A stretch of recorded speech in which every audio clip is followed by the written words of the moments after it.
Hvala Jezus Marija, spoštovane gledalke in cenjeni gledalci, prav lepo pozdravljeni še v eni domači oddaji Pot poti. Kot sem vam zadnjič obljubil, bomo obiskali minoritski samostan v Piranu in to željo, tudi na vašo željo, spoštovane gledalke in cenjeni gledalci, tudi izvajam, oziroma sem vam obljubo izpolnil. In sedaj toplo pozdravljam v naši domači oddaji Tonika Patla, Stavka, Bog vas živi. Lepo pozdravljam. Morda bi vas na pričetku prosil, da se našim gledalcem oddaje poti na kratko predstavite. Ja, kot ste že rekli, sem Pater Stavko Stremšek, tukaj je predstojnik, se pravi guardian samostana in v službi magistra novica.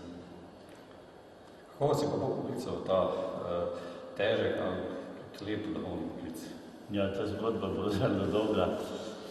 Meni so v mladosti že umrli starši in potem sem bil nekaj časa v samostanu, v Sveti Trojici v Haloze, tako da sem Pater dobro že spoznal v osnovnošolskih letih.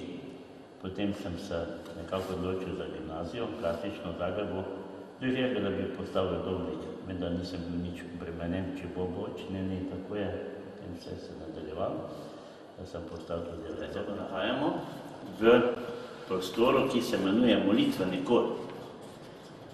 Kor, ki je navadno narejen tako, da ima tudi bralni pult, kajti v začetku niso imeli vsi knjig. Je bila na eni strani velika knjiga in mlajši redovniki ali pripravniki so spredaj sedeli, pa te liste obračali. Edino guardian ima svoj sedež, lepo, in oni tudi ima svojo knjigo, z katerega so brali molitve, molili, se imenuje knjiga Brevir. Ta molitveni kor smo tudi obnovili, je iz 17. stoletja, Oreh, in zelo lepo deluje. Radi v njem tudi molimo, ker je dober občutek, tudi slišnost in tako dalje. Jaz bi vas še morda vprašal, verjetno večina naših gledalcev, ki še niso spoznali Božje ljubezni, kaj pravzaprav, katera knjiga je tole Brevir? Tako, Brevir so v glavnem psalmi in razne molitve. Vsak dan je določeno, kaj se moli. So tudi svetniki, obvezni godovi, praznični dnevi in tako dalje. In redovniki smo dolžni moliti ves Brevir, se pravi bogoslužno branje, hvalnice, dnevno molitevno uro, večernice in sklepnice. Nahajamo se v križnem plodniku, renesančnem, za katerega mnogi pravijo, da je najbolj akustični prostor v celotni nekdanji Jugoslaviji. To so govorili tudi hrvaške filharmonike. Poleti so tu odmevni koncerti, ki jih pripravlja Litori, Festival Tartini ali pa italijanska skupnost. Nekaj koncertov pa tudi na leto sami pripravimo. Prostor je primeren in koncerti so tudi take kvalitete, če je slabo vreme, da se lahko preselimo v cerkev. Preko sem že omenjal o teh stvarih, naj povem tudi to, da so torej v tem samostanu živeli tudi sveti možje, ne samo taki, ki so se ukvarjali z neko umetnostjo. V našem samostanu je živel tudi Bjazi, ki je sedaj kandidat za blaženega. Tako da moramo reči, da so bili tudi sveti možje in seveda za vseh ne vemo, Bog ve, kateri so bili. In Bog daj, da bi tudi bilo dosti takih plemenitih in svetih redovnikov v našem samostanu še naprej. Torej, nahajamo se v prostoru Pinakoteke, ki jo uporabljamo za razstavo slik. To so znamenite fotografije. Torej, patri so se ukvarjali tudi z umetnostjo, ne so sami slikali, ampak so naročali pri venecijanskih mojstrih lepa slika za cerkev ali pa tudi za samostan. Potem so bili tudi glasbeniki, kakor veste, se Tartini tudi šola v našem samostanu, nekako nižjo vrsto glasbe, potem je bil v Kopru, potem je deloval po samostanih, kot so Padova, Assisi, pa tudi na Češkem je bil v Pragi. Sedaj pa smo tudi postavili znamenite knjige na ogled, imenuje se Inconabole, to so prve tiskane knjige, ki pa imajo inicialke izdelane z roko, se pravi prva črka vedno ukrešena, tudi ste verjetno tukaj že prikazali in bodo lahko to videli. Ta razstava bo odprta vse do Božiča in je moč ogledati med 10 do 12 ur dopoldne in popoldne od 4 do 5. Imamo pa še eno razstavo, ko sem že prej pomenil, Je pa fotografska razstava Uba za Trkotja, ki je prav tako do Božiča tu na ogled.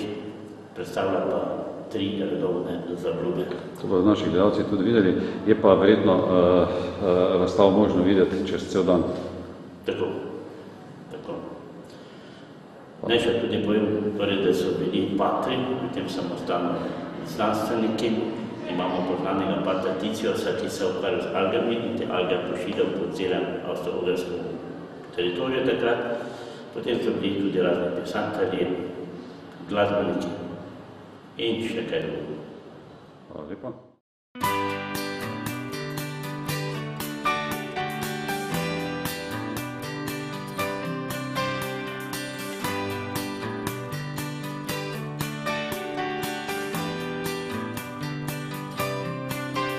Gospod mi je dal brate, Gospod mi je dal brate, dal mi je brate, da jih ljubim, dal mi je brate, da se jih veselim, dal mi je brate, da jih sprejemam, dal mi je brate, da zanje živim. Gospod mi je dal brate, Gospod mi je dal brate, dal mi je brate, da jim zaupam, da molim in z njimi Gospoda slavim. Dal mi je brate, ker neskončno je dober, on ve, da z njimi se lahko posvetim. Gospod mi je dal brate, Gospod mi je dal brate.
Kako ste, da ste se izbrali Frančiškov red in kakšna razlika med minoriti in frančiškani?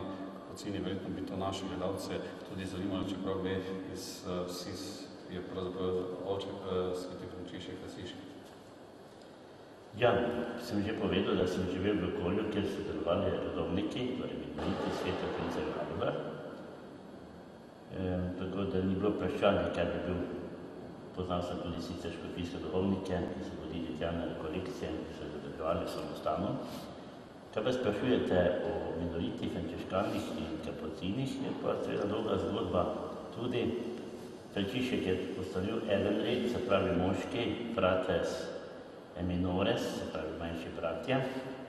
Seveda pa po tistem vodilu, ki ga napisal, je bilo potrjeno 29. novembra 1223. leta od Honorja III. Ni zaživelo tako, kot je on to sam hotel. Nekateri so hoteli to živeti radikalno, drugi so se upirali temu in so iskali neke lažje poti, posebej ena skupina komentuali, ki so si začeli graditi samostane, drugi pa so živeli pri sabotiščih. No in tako se je nekakšen tihi boj dolgo leta razvijal, potem ni prišlo do 1517 leta do delitve na observante in komentuale, pa tudi to ni dolgo držalo. Od njih so pa potem 1525 šli še kapucine, tako da imamo sedaj 3 veje, samostojne, vse pa so seveda izvorne, se pravi izvirne od samega začetka. Ker so z nami tudi mlajši gledalci oddaje Podpoti, je prav, da vas vprašam, kaj pomeni, da imate pri vas nociat slovenske minoritske province?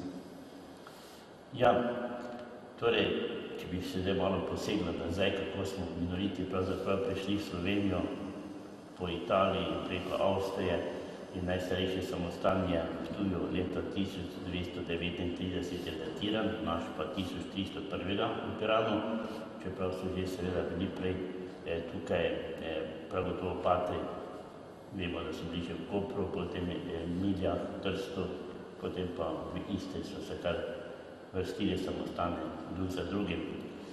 In je ta noviciat, o katerem sprašujete, že nekoč bil v Piranu, ko so bile združene province Padovanska in Dalmatinska. Koliko se mene spomin sedaj vrača nazaj, pa smo imeli mi skupni noviciat s Hrvaško provinco, saj smo bili z njimi dolgo časa na otoku Cresu. No, potem pa se je začelo tako, da so nastale nove države, mladi niso znali več Hrvaško in smo 1993 leta ustanovili sam vlastni noviciat, se sedeli na Vidmu pri Ptuju, potem pa se je po nekaj leti spet preselil v Piran, kjer smo tudi naredili posebne prostore za to formacijo. Noviciat je prva stopnja spoznavanja redovnega življenja naših kandidatov, tukaj so leti dni in potem seveda preverjajo, ali bodo zmogli takšen način živeti ali ne, pa se potem odločijo, če pa še se ne odločijo hitro, pa še mnogo časa pozneje po noviciatu. Kako pravzaprav poteka tale priprava, da nek kandidat postane pater, da sprejme te zaobljube, vedno to zanimivo tudi naše gledalce, predvsem tiste tam mlajše? Ja. Veste, da klic Božji da, da mnogi tudi pridajo, se mu da tudi prenaglijo, nekateri ostanejo. Danes je še posebej težko, ker so mladi, bi rekel, manj poučeni te zadeve. Zanimivo pa je, da dobivamo poklice iz drugih sredin kot prej. Nekoč so prihajali iz nekih kmečkih družin, posebej pri bratih frančiškanih in kapucini vidim, da se zdaj prihaja iz urbanih, se pravi iz mest. Mnogi so tudi iskalci, nekateri so sprebrnjenci, tako da bi moral reči, za našo slovensko minoritsko provinco smo kar na nekem nivoju, dosti napadamo, tako da držimo število že izpred nekaj let. Hvala Bogu, da tako. Seveda delo za poklice pa je različno. Tisti, ki so pastorali, delajo na različnih področjih, vodijo mlade v duhovne vaje, na počitnice, planine, tako dalje, pa se malo spoznavajo. Prvenstvo se je pri nas, da postane kandidat redovnik. Ni prvega pomena, da bi bil duhovnik, ampak redovnik, če pa še želi to drugo karizmo, se pravi duhovniško, pa mu tudi omogočimo. Lepo. Kaj je pravzaprav tisto, kar vas približuje ljudem, da ste ljudem tako blizu, da vas, kje vas ljudje najdejo, iščejo se z vami pogovorijo, najdejo duhovno tolažbo, oziroma če povem svojo izkušnjo, je pravzaprav ste zelo blizu ljudem, kmečkim ljudem, tistim preprostim ljudem. Mislim, da je to nekaj, kar bi bilo tudi za vzgled vsem ostalim, ki so v duhovniškem poklicu. Ja, vidite, Frančišek je že v svojem vodilu napisal, da ne bodo ponižni, skromni, ljubeznivi, vsem brati in sestre. In to seveda se potem tudi odraža v načinu življenja. Zdaj, če veste, da je nekdo v župniji sam, samostalno pa več duhovnikov, je tudi prej možnost priti do njih do raznih pogovorov, spovedi in tako dalje. Potem hodimo po misijonih, ne samo v tujini, tako kot po Afriki, kažem, v drugih državah, deželah, ampak hodimo te ljudske misijone, se marsikdo obrne na nas, vidi način življenja, razmišlja in tako dalje, pa hoče tudi spoznati našo pot. Morda na tak način tudi prihajamo pravzaprav do teh mladih. Ostali pa tudi, ki smo pastorali, seveda imajo mladino vedno pred sabo. Bog pa kliče, pa morda koga nam govori, tudi zaradi naše neke neposrednosti, preprostosti in tako dalje. Lepo. Kaj pomeni vaš pozdrav mir in dobro? Ja, mir in dobro je seveda ne samo verjetno Frančiškov pozdrav, čeprav ga je najbolj nekako uveljavil, ker je hotel živeti po evangeliju z vsemi ljudmi v miru. Veste, da tudi je sam mlad hotel biti neki vitez, je šel tja iz Asizija, da bi Peručevo osvojili. Tudi ta dva mesta so se vedno nekako bojevala med sabo in tam seveda ga bolezen udarila in prišel ponižen, skan nazaj in je začel iskati to novo pot, ki pa je sam videl, da sila rodi silo, kot pravi Grki, in da bo treba verjetno brati kako drugo pot. In že zaradi tega je predvsem ljudi nekako pomirjeval in jih je imenoval dober dan, dobri ljudje in tako dalje, kamorkoli je prišel, ali pa zaželite vse mir, ko pridete, tudi če vas ne ženajo, ne bodite do njih jezni in tako dalje in puščate. In vse je dobro pri tem nekako. In tudi zdaj vidite, po tolikih letih je papež Janez Blaženi, Janez Pavel II. Izbral voditelje vseh verstev, ki so predvsem molili tudi za mir in prav njegovem mestu Asizi. Kakšno dolgo ime ima še danes vas samostan v Piranu? Ja, glede, skozi zgodovino je imel različne usmeritve. Torej, vemo, da po 1600 je bilo celo tukaj 30 redovnikov, sedaj so samo 3, če se vesimi z obljubami. In vem, da so hodili kot pridigarji okrog, poznanjevali, potem v tej bližnji preteklosti, ko so Italijane izgnali, pa smo mi celo prevzeli župnijo, smo se ukvarjali od 1954 do 1966 z vodstvom župnije. To pa ni bila samo piranska župnija, je spadal še takrat Strunjan, celi predel Portoroža, Lucije, Sečovlje, Višanovno, Stan in Hrvaško, Marija na Krasu, Savudija, Kaštel.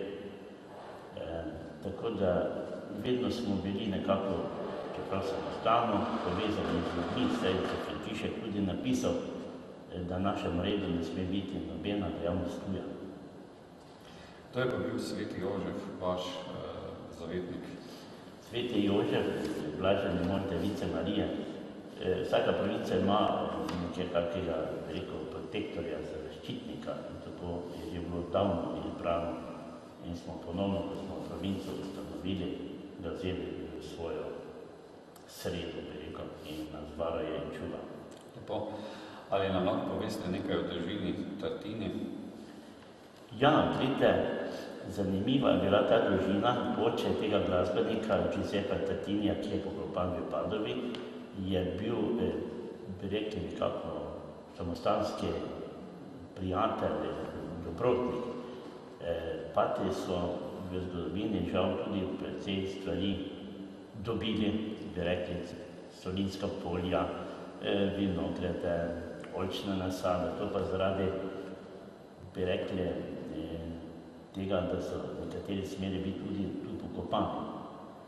Kakor je bilo to dobro, bi rekli, z materialnega vidika je bilo z duhovnega precej slabo. No, in naša cerkev bi bila čisto drugačna, če ne bi se to dogajalo in imeli dosti denarja, bi lahko bila v godskem slogu ostala, z odprtim stropom, zdaj pa vidite, da so vsi stili v tej cerkvi. No in ta Tartini, oče seveda, je potem zaradi te naklonjenosti do samostana dobil tukaj v naši cerkvi grobnico in nikoli nismo vedeli, kje so pokopani.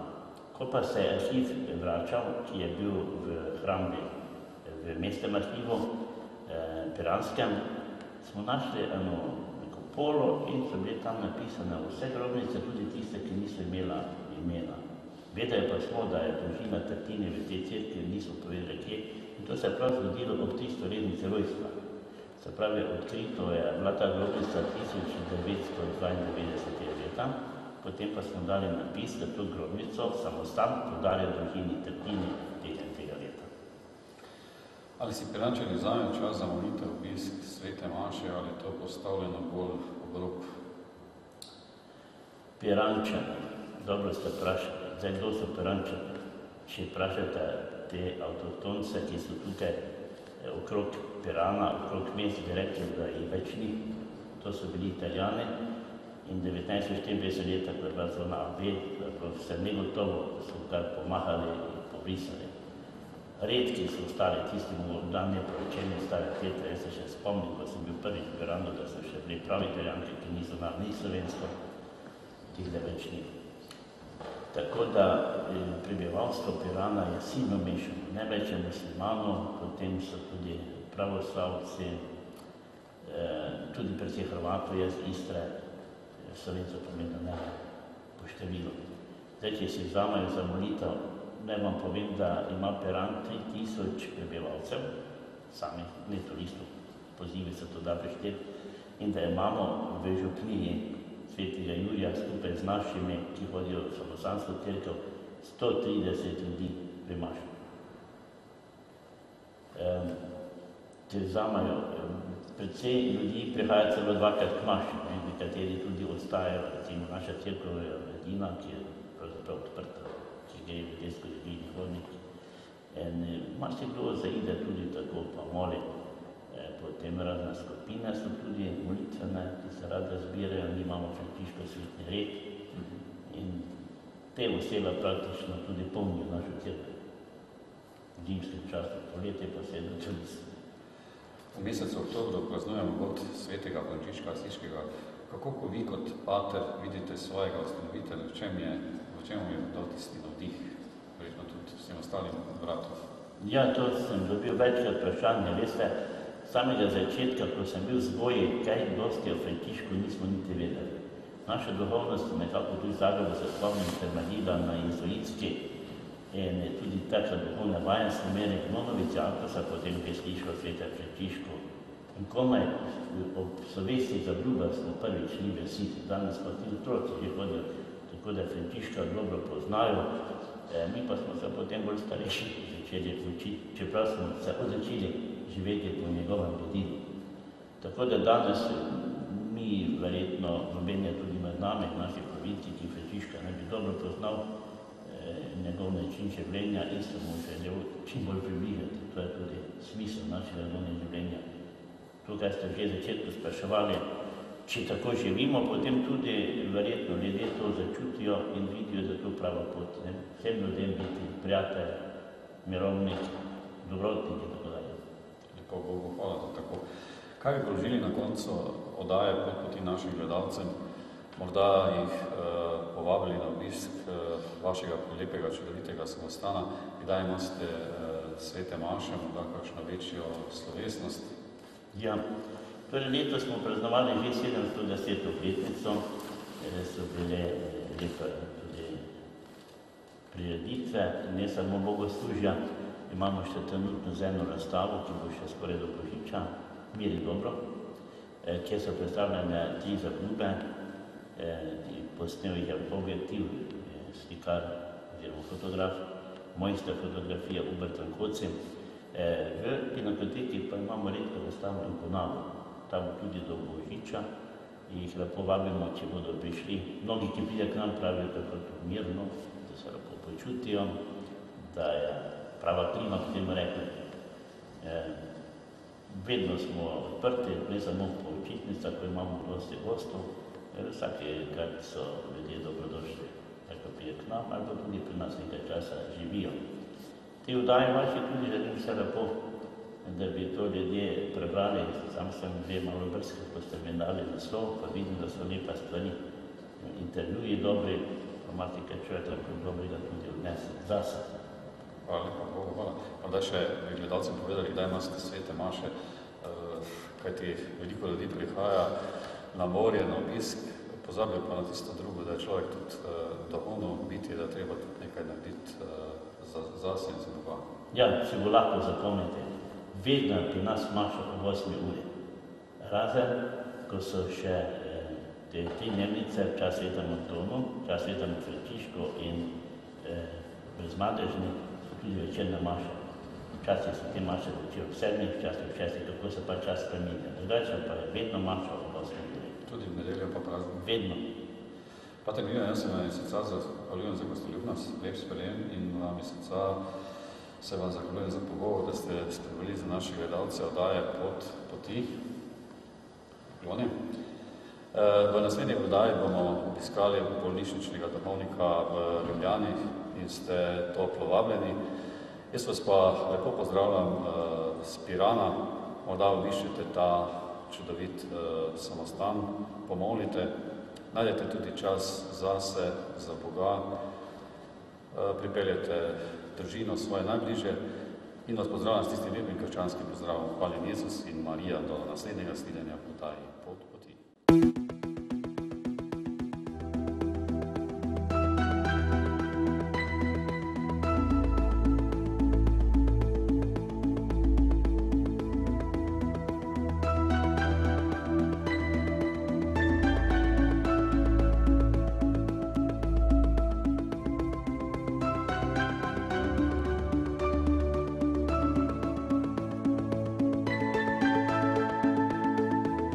O sveti kraj, Laverna, Frančiškov kraj trpljenja, skalovje strahu in zrenja Kristusa križanega, skušnjave bojevanja z njimi, molitve, prošnje, strogi posti, dažne kaplje in bolezni, bolečine, ubijajoče misli.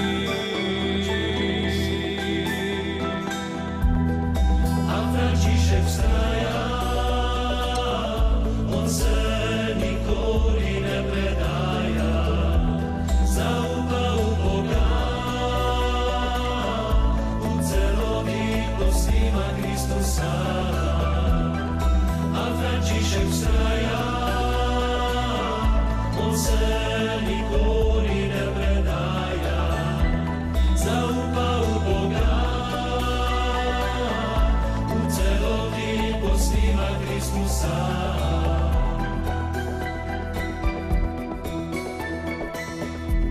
Sijaj z neba Božjega, nagrada za Frančiška. Roki, nogi in stran krasijo Kristusova znamenja, glej drugi Kristus.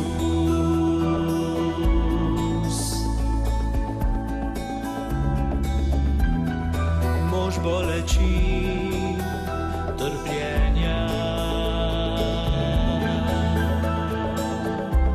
ne zase, za druge je